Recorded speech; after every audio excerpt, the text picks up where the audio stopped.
দিল্লি শহরে ঘটে যাবে এই ঘটনা, আপনারা মন দিয়ে শুনুন।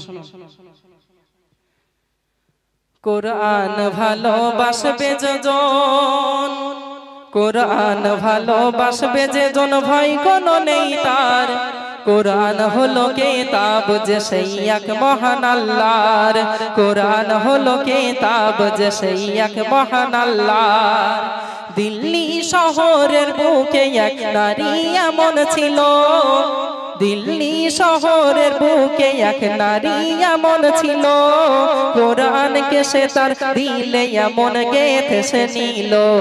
ঘরে ঘরে শেখাতো সে এই কোরআনের আয়াত, নিজেও কালামে পাকে ডুবে থাকতো সে দিন রাত। কোরআন আমলকারীরা পাবে, কোরআন আমলকারীরা পাবে জান্নাতের বাহার। কোরআন হলো কিতাব যে সেই এক মহান আল্লাহর, কোরআন হলো কিতাব যে সেই এক মহান আল্লাহর। বাপের জমিদারি ছিল, অভাব কিছুই তো নাই, বেটির জানের দুশ্মন ছিল তার বাপেরই চার ভাই। চাচারা তার জানে মারার ধমকি রোজ দেখায়, সেই লোভীরা রয়েছে সময়ের অপেক্ষায়। কোরআন কিভাবে দেখো তারে, কোরআন কিভাবে দেখো তারে, হেফাজত করে ওই তার। কোরআন হলো কিতাব যে সেই এক মহান আল্লাহর, কোরআন হলো কিতাব যে সেই এক মহান আল্লাহর।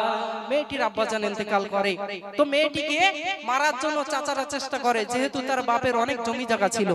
আপনারা জানেন এই দুনিয়ায় এমন ঘটনা অনেক জায়গায় ঘটে যায় যে সম্পদ নেওয়ার জন্য আত্মীয় স্বজন তাদেরকে মেরে ফেলে, এমন ঘটনা ঘটে।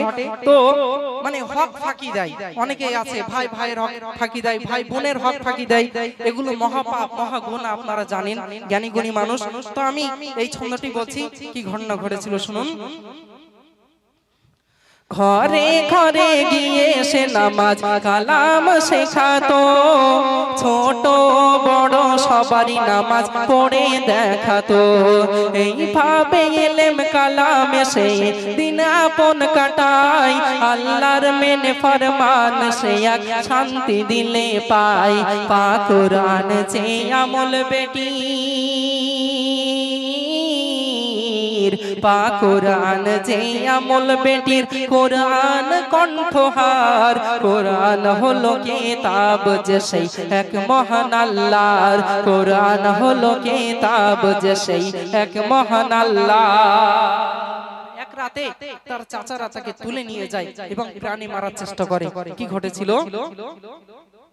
এক রাতে চার চাচারা তারে তুলে নিয়ে যায়, জঙ্গলে গিয়ে সেই বেটিকে মারতে প্রাণে চায়। চাচারা বলে বাবাকে তোর মেরেছি এই হাতে, তোরেও খতম করে দেব বেটি গো আজ রাতে।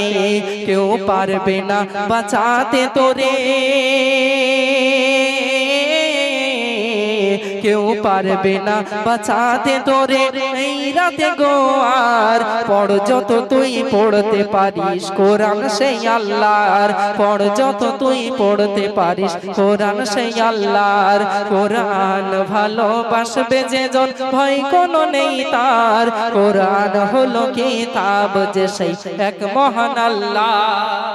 চাচারা বলছে এই ঘন জঙ্গলে কেউ নেই, আজ তোকে মেরেই ফেলবো, তুই যত পারিস কোরআন তেলাওয়াত কর, কোরআন পড়, দেখি তোর আল্লাহ কেমন বাঁচাতে পারে। তো তখন মেয়েটি কি বলল? বেটি বলে ওগো চাচা ভয় দেখিও না মোরে, কেন তোমরা কি মারতে পারো যদি আল্লাহ না মারে? বলো সুবহানাল্লাহ। বেটি বলে ওগো চাচা ভয় দেখিও না মোরে, তোমরা কি মারতে পারো যদি আল্লাহ না মারে? মারনে বাঁচানে ওয়ালা যে সেই আল্লাহ পাক জানি, শয়তানে ওই করতে পারে শুধুই পেরেশানি।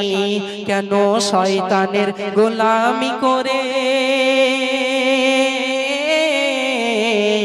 কেন শয়তানের গোলামি করে হও গো গুনাহগার কোরআন হলো কিতাব যে সেই এক মহান আল্লাহ। কিন্তু বেটির কোনো কথা সেই চাচারা শুনলো না। কি ঘটলো? বেটির কোনো কথাই না তারা কানে ওই নিল, শয়তান তাদের উপর এমন সওয়ার হলো।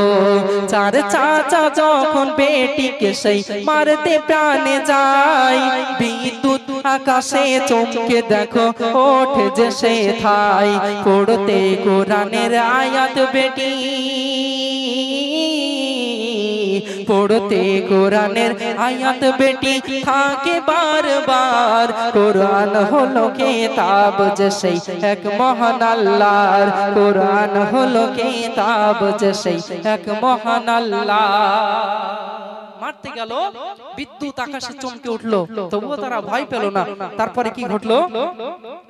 তবুও বেটিকে তারা যখন মারতে ওই গেল, তবুও বেটিকে তারা যখন মারতে ওই গেল, বাঘের রূপ ধরে খোদার এক ফারিস্তা এলো। চার চাচাকে সেই মুহূর্তে খতম করে যে দেয়, আল্লাহ দেখো সেই বেটিকে কেমন বাঁচিয়ে তখন নেয়। তাই তো কলম ধরে এ কথা,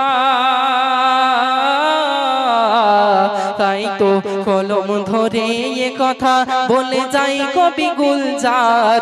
কোরআন হলো কিতাব যে সেই এক মহান আল্লাহর, কোরআন হলো কিতাব যে সেই এক মহান আল্লাহর। নারে তাকবীর। আলহামদুলিল্লাহ। শুনলেন এই গজলটি?